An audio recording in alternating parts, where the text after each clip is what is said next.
Hey, how you doing? This is your humble host, Fizzhead. I'm here with my dude. Intalecrek, the coin medic. You know what's good. So, and what this is Urban Hedgers, and what it is we get into ways to save money, financial planning, saving of precious metals, anything you can do to try to get the most out of your money and to also save money for a brighter future for you and your children. So, my man here was saying, yeah, we got to do something, got to do some type of show to show the average man how he can actually save money, get more out of his money. And like I said, also, save money for your future and whatnot, So we're going to talk about all types of things in this show. What's up, Intellect? Not much. What's going on, Fizz? Well, why did you feel the need to do this show? You came to me and said there's a need for this. What's up with that? Well, I felt the need to do the show because of the simple fact that there's just a lot of people who lack the knowledge or the understanding about how to save money. And some people may say, oh, well, I have a bank account, I have, stocks, I have bonds. Mm-hmm. But sometimes you got to think outside the box, meaning that you need to look at other avenues to save money. Yeah. So basically, I figured there's some things that I've been doing and some other people I know that we have been doing. So I figured it was time to share the knowledge and share the information, because any community or individual or community does better when you share information, not keep it to yourself. True indeed. Yeah. I figured it's time to share the knowledge that I've obtained over the past, 3 years, mm-hmm. 3 to 4 years, and I'm just ready to really talk more open and honest about it. Yeah. Oh, well, that's what's up. Well, you know what? Tell me why, and you were telling me a while ago that you're not a big fan of banks, because, the average man is going to take his money, he's going to put it in a bank. Why is that a bad idea? I have bank accounts. I have a few bank mm-hmm. accounts, so I do use the bank. Mm-hmm. So and we all got to pay bills. And that's one of the things. Before we go any further, I want to say, I've talked to people and said, well, why don't you have a bank account? And they said, well, the bank's taking my money. The bank's normally not taking your money. Mm-hmm. It's normally you have poor skills as far as when it comes to balancing your books. Mm-hmm. So that's one of the first things you have to start to understand is how the monetary and banking system works all together. Mm-hmm. And once you understand the inner workings of that, you'll feel more confident starting a checking or a savings account, money market, or having a CD account. Mm-hmm. So I think that's kind of the case. As far as myself with the banks, I just think that as individuals, we have to learn how to save money ourselves, not just through the banking system, because sometimes you can put your money into a bank and, you can have a money market or any type of account, and if you do have those accounts, the yield is not that great in interest that you get. So, mm-hmm. You can have thousands of dollars in the bank, and you'll look, and your interest at the end of the year, you've earned $2 or $3. Now that's ridiculous. How is that even legal? Well, it depends, and it depends on what you have. CDs may yield more. Mm-hmm. Credit unions tend to have a higher yielding than for their money market accounts than regular banks. Than just a regular That's good to hear. banks. I'm with a credit union. So thank goodness for at least that. But I just think that, you have to learn how to save money without the bank. Yes. I just think that's important. Yeah. And I know there'll be a lot of people that don't agree with me, but like I said, this is just us talking about our own personal experiences. We're not experts. We're not trying to be experts. Yeah. We're just everyday guys that's trying to live and do everyday things. And sometimes the everyday guy has to learn how to save his money and do things that are better for himself. Yeah. Well, you know what? I really dig. Well, you know what I'm saying? First of all, he got me into coins and just paying attention to money and different denominations and stuff like that. Really enjoy it because, not that I'm a doomsday prepper or anything like that, but how people are always talking about a wild scenario where, the zombies have taken it. It's a zombie apocalypse. How would you buy a loaf of bread? You could do it with a precious metal. You couldn't do it with a piece of paper called a $1 bill or a $20 bill or a $50 bill. No one's accepting that, Because money is not backed by anything. It's not backed by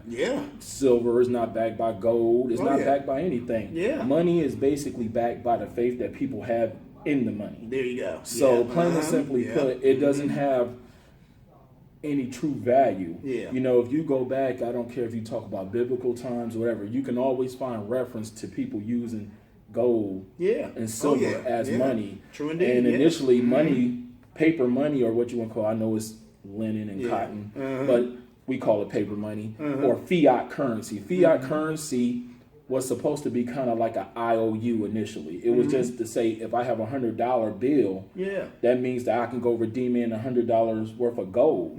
You know, that's why you'll even see some of the dollar bills. They say it's a silver certificate. You know, it was supposed to be backed. I'm sorry, not black, but black backed with certain, you know, with precious metals. And you know, money's not pegged to anything anymore. Nixon actually removed the gold standard, I believe, in. Was that 60 something? No, it was in the 50 something. No, it was in the 70s. 70 something. I think it was like See, I thought it was 70, further back than that. 71, I think. 70 okay, or so he 71. took us off the gold standard. So basically, Thanks, we can Nixon. just we can just print money and you know do what we want to do, and basically money is just backed. Paper money, fiat currency is just backed by the faith well, you know that people what? have in it. Yeah, we've already had a stock market crash. You know what I'm saying? So there was a time in this country where people actually got a taste of that. What happens when the money, you know, isn't worth anything or whatever, you know? So this is just preparing for that. That's a horrible, you know, that's worst case scenario. But what if?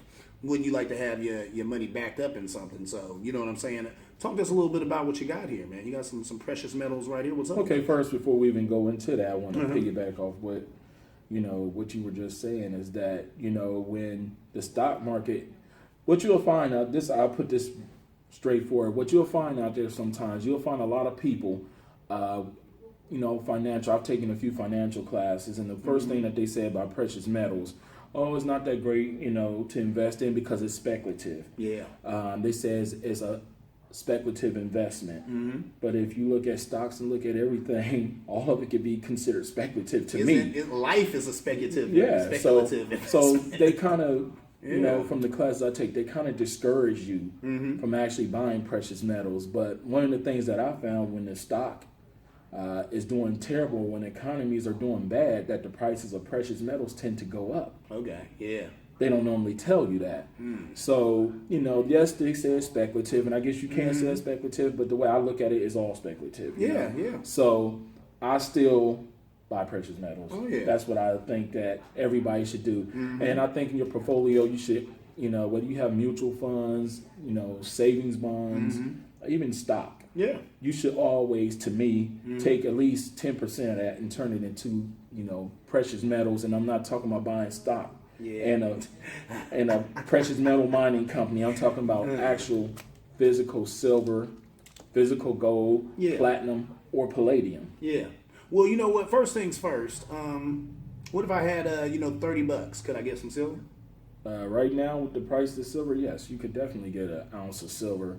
You know, depending on what you're going to buy. So that kind of ties into what we were talking about. What we have right here. What we have here is different types of precious metals. So what we're going to do is we're going to show you up close the different precious metals that we have here. Okay, so what we have here is silver, and I'm just going to basically show you some of the different types of silver that... Well, first thing first, man, what's with the gloves? What's up with that? It's normally to protect your coins. We're not going to be touching much coins today, but it's just etiquette.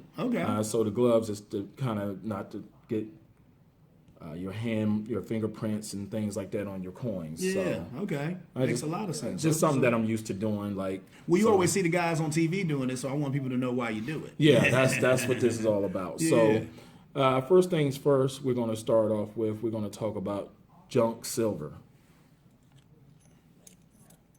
That don't look like junk to me. Well, this is what they call junk silver. As you can see, is old American coins. These coins here that you see, they're dated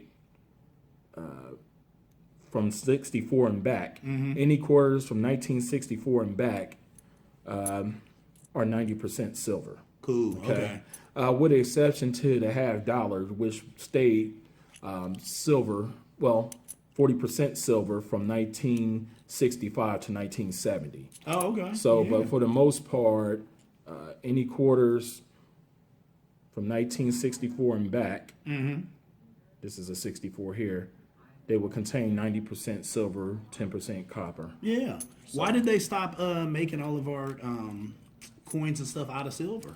You know, sometimes they look at it like this, it becomes more expensive to produce the coin Okay. out of the precious metals. Yeah. So what happens is, if you start producing a quarter or, a $50 and the precious metals you're using is worth more than the dollar amount or how much it's causing you to,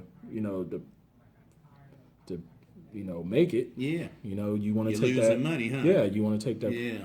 silver content or that gold or whatever out of there and Yeah. use other things, clad, nickel, Yeah. nickel and copper. Well, I was hearing that the mint was spending 2.5 cents to make a penny.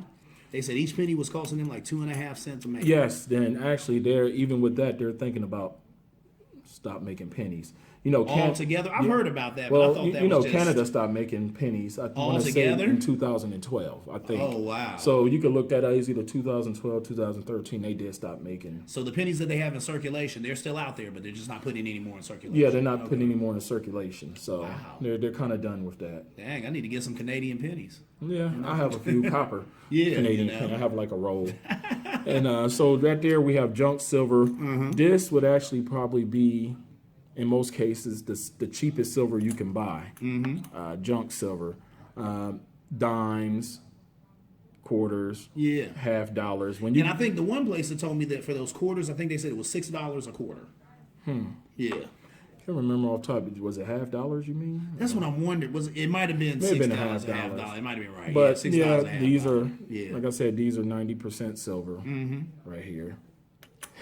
And next, what we have is what you call bullion coins. This is a Mexican Libertad. We also have this here is interesting. This is a bullion coin from Canada. Yeah. And what you see on here, you see these are 1 ounce coins. 1 ounce of silver, so takes 31.1 grams to make. Yeah. Is that 1 the, ounce who's of that? Queen Elizabeth? Yes, it is. That's Her Majesty on there. Huh. So these are called coins. Okay, they're made by nation state. They have, as you can see, the nation state's name on them, Canada.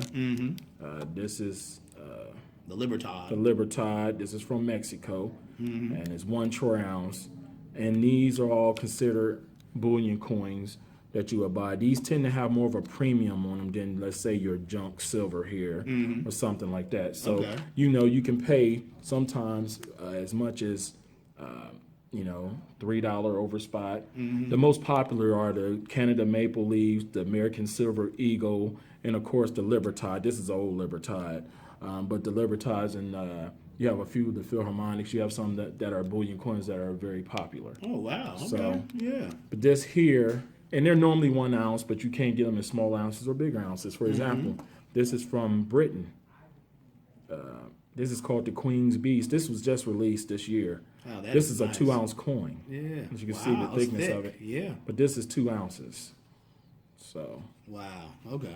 I really like this one. But like I said, you may pay anywhere from $2 to $3.50 over spot. Okay.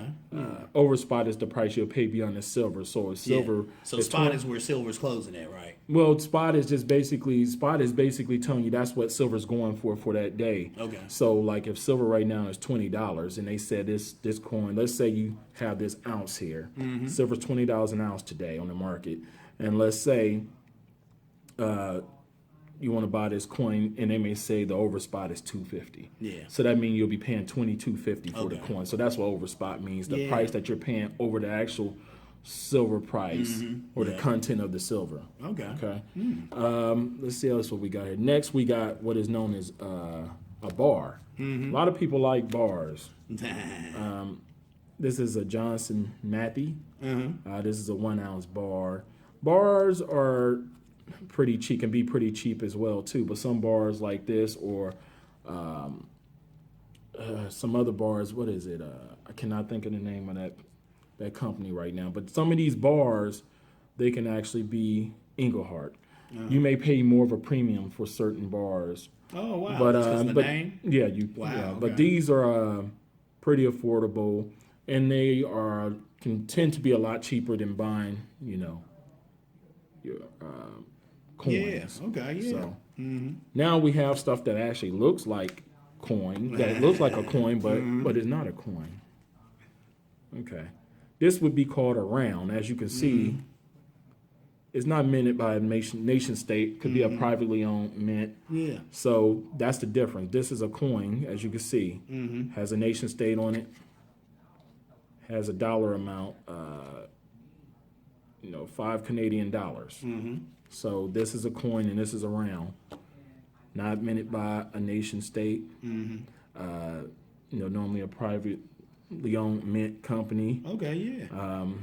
No coin. It's not a coin. No money. No dollar value whatsoever. But this is silver. These tend to be cheap as bars in most cases. But now you have a lot of specialty rounds that are coming out where people are charging a premium for them because there's a series like the Zombuk series that was released by Provident Metals. So you may pay a little more for the actual round. But rounds, if you just get a generic round or something, call it generic round.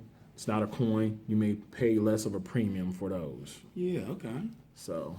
Wow. So this silver definitely comes in different forms. Yeah. Okay. And last but not least, now this is something totally different. We will touch on this as we progress in the shows, but I would say if you're starting out because you want to save money or hedge against inflation, these are not for you. Okay. Plain and simply put, these are not for you. This is more for the hobbyist. Yeah, well, the you're a serious collector. coin collector, so Yeah, the that's serious some collector. serious coin collecting right there. So right here, Yeah. what you have is a Mexican Libertad. If you look, this is called a proof. Why this is called a proof? These are the same type of coin, but look at the finish on those.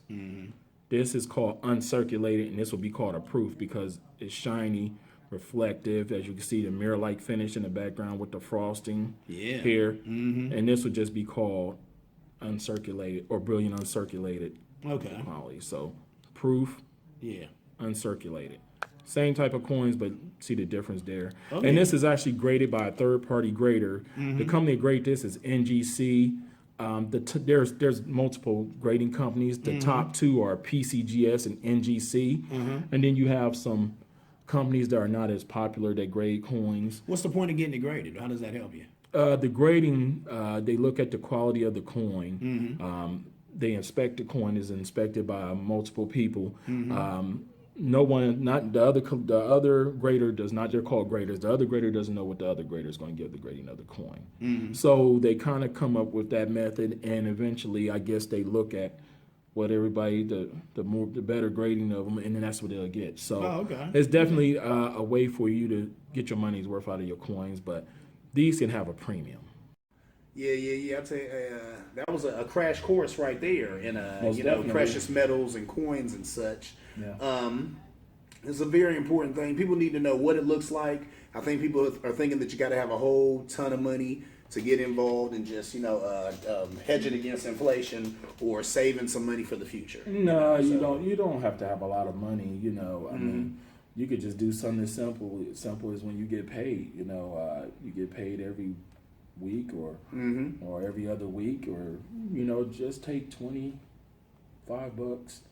right now, put it aside and buy some precious metals. There are different sites which we're going to get into later in later episodes about where to buy things like that, because one of the things that I've normally run into, most people ask, well, where do I buy?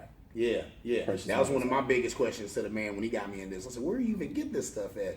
And he had told me some places. Now I did some research, found some other. You'd be surprised. There are plenty of people who are dealing with gold and silver right here in the city, and you just don't know about it, but now you do. So so what we'll do, we'll get into later episodes. We'll get into some of the early episode. We're gonna have to. We'll talk about where to buy and different things like that, and basically talk about where to get books and different stuff at if you really want to learn. Go deeper. As far as even collecting, because I started out as a hedger and kind of turned into a collector. But I always had an interest in it. My mother always had coins. When I was little, I remember my mother having some coins. And she would buy coin books. She had a little interest in it, but she never really pursued it. She didn't have the funds to do that with all the children. So she had a little interest in this stuff. So I always had a slight interest in it, but I never really pursued it. And then I just kind of stumbled across it. Just over the years, just looking at how I could start, saving money again. Oh yeah. You know. Oh yeah. So. Well, I say, I've always been a collector of many weird and different things, but when you got me on this, then I just started collecting old money. I love old money, and some old money I save. There's not even really any value to it. I just like the way it looks. Right. But I know how you also got plenty of money that there's not a whole bunch of value to it, but you like the way it looks. Yeah. And that's what it is when you're a collector. Yes. You collect for the joy of it. So when he turned me on it, it's a whole new joy for me. So what I'm saying, we'll do the same for you. Urban Hedgers, it is what it is. Yeah, so most definitely you have to just take the time out to learn, to empower yourself, to think outside the box is the most important part. Having a bank account, there's nothing wrong with having a bank account. I just think that you as an individual or any community has to learn how to save their money. And save, it means, sometimes you have to put things to the side. You may say, I can't afford to buy silver, or I can't afford to buy gold. Silver is one of the most affordable precious metals you can buy right now. Yeah. And if you go and take $25 and buy a round, that can sit somewhere. You're not going to go to the corner store and buy a soda with that. Because one, they wouldn't accept it. Two, they don't want to give you $25 for that. Yeah, right. So you're gonna save it. So that's why it's a good idea. So there's a definitely way to save money, and as you go deeper, there's other things that you can do to also protect your investment. Yeah. From theft and things like that. So we'll get into all of that. Yeah. As far as ways once you start to accumulate a large amount of precious metals, you definitely want to get it insured, because most standard home insurance, renter's insurance or home insurance will not cover precious metals, with exception to maybe a few $100,000. Oh, wow. I didn't know that. Yeah, so you have to have specialty insurance, or you would have them add on specialty insurance. But even then, you want to go to places that know what you're doing and understand the value of what you have. So there are companies that actually specialize in that. Well, I just thought about this. What about keeping your precious metals in a lockbox? Good idea or bad idea? Well, it depends on who you ask. Because a lot I'm asking you. Well, like I said, it depends on who you ask. If I were you, what would you do? What would you do? Once again, I'm going to say it all depends on the individual preference. Some people believe, why would it, if I don't want... what you'll find with a lot of hedgers, they are totally... And I know some hedgers may attack me for saying this. They don't really care about this banking system. Okay. So they don't have any faith in it. They're not going to turn around and they're not going to turn around and put the precious metals in the very same system that they believe is going to crash and crumbling. Going to crash. I hear that. So but then there's some of us who believe like, hey, you know what? You take a risk with whatever you do, so I'm gonna put it there. So you got to trust somebody sometime. Yeah. So, and the interesting part, they even have places that are not attached to banks, also where you can deposit items as well. Oh, so it doesn't have to be a bank that you put it in as well. But even with those companies, you want them to be reliable. Some of the precious metal companies even have companies that you can send your precious metals directly to. Oh wow! And you pay you're going to pay for that service. Oh, of course. Just like you pay for banks. Yeah. But the cool thing is that if you call them and say, hey, I want this amount of my silver brought to me.